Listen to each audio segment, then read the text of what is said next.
C'est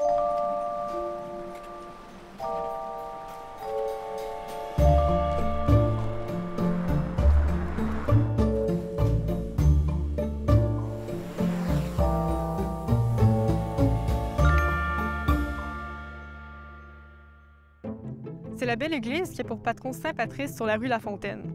C'est difficile de la manquer quand on se promène dans le coin.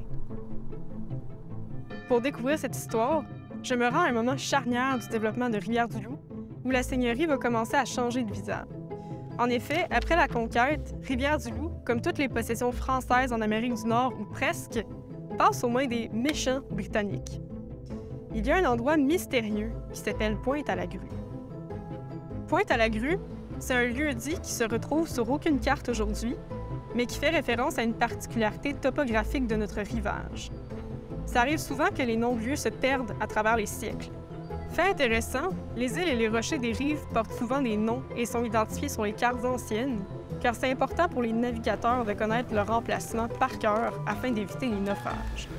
À marée haute, ces rochers sont assez dangereux, surtout quand on essaie d'accoster sur les rivages sablonneux.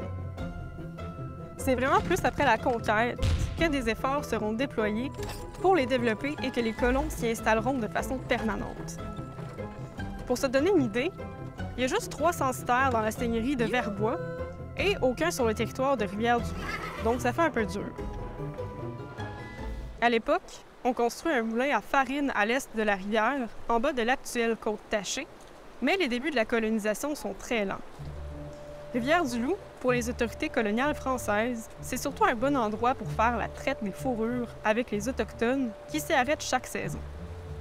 Quand la colonie passe aux mains de l'Angleterre, on prend la colonisation un peu plus au sérieux.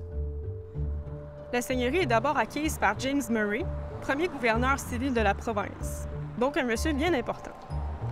Une carte dessinée en 1766 nous prouve qu'à cette époque, on retrouve un chemin qui longe le rivage. Rivière-du-Loup passe entre plusieurs mains avant d'être acheté par un certain Alexandre Fraser à son retour des territoires du Nord-Ouest. D'ailleurs, si vous vous le demandiez, oui, c'est un Écossais. Le nom Fraser, c'est un nom qui marquera de bien des façons l'histoire de Rivière-du-Loup. Une cinquantaine d'habitants sont établis à proximité de la rivière en bordure du littoral, où on retrouve une quinzaine de maisons à l'embouchure de la Rivière-du-Loup jusqu'aux 3 ruisseaux à Notre-Dame-du-Portage. Une première chapelle est donc érigée à la Pointe-à-la-Grue. Elle reçoit la bénédiction du curé Ignace Leclerc de Saint-André et on célèbre la première messe le jour de la Saint-Patrick, le saint patron de l'Irlande. Quant au fameux nom de Pointe-à-la-Grue, il réfère sans nul doute à l'anse sablonneuse qui permet de circuler et à la présence de nombreux oiseaux marins, comme évidemment la grue, connue ici comme le grand héron, qui est très présent sur nos rivages encore aujourd'hui. La Pointe-à-la-Grue est située en bordure du fleuve, près de l'autoroute 20. Ce lieu est un havre naturel connu pour sa grève longue et étroite, où passe le chemin qui longe la rive. La suite est un peu poche, parce que la chapelle est constamment inondée à cause de son emplacement, puis on finit par se dire qu'on serait bien mieux de changer de place. La chapelle et son emplacement sont abandonnés. Quelques années plus tard, Cornelius McLaughlin donne à son tour un terrain pour la construction d'une nouvelle chapelle. Ce nouveau lieu de culte est situé vis-à-vis l'ancienne chapelle, mais le long du coteau, près du premier chemin du roi officiel. Ça oblige les habitants à progressivement déplacer leurs maisons et à se rapprocher de la voie publique. Ce chemin porte aujourd'hui le nom de rue Fraser. En 1812, on a terminé de construire la nouvelle église qui est faite de bois. La paroisse est érigée canoniquement en 1833. On sait donc qu'une église en bois, un presbytère et un cimetière se trouvent sur le site au moins jusqu'en décembre 1856.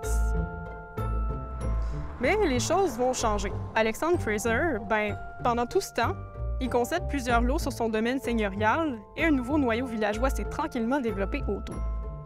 Avec la construction d'une scierie au-dessus des grandes chutes, les ouvriers s'installent près des moulins et des quais.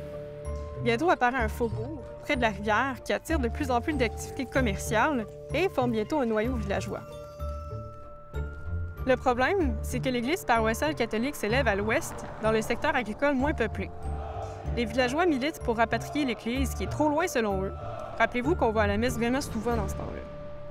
La chicane prend tellement d'ampleur que ça mène à la formation d'une autre municipalité en 1850, c'est-à-dire le village de Fraserville.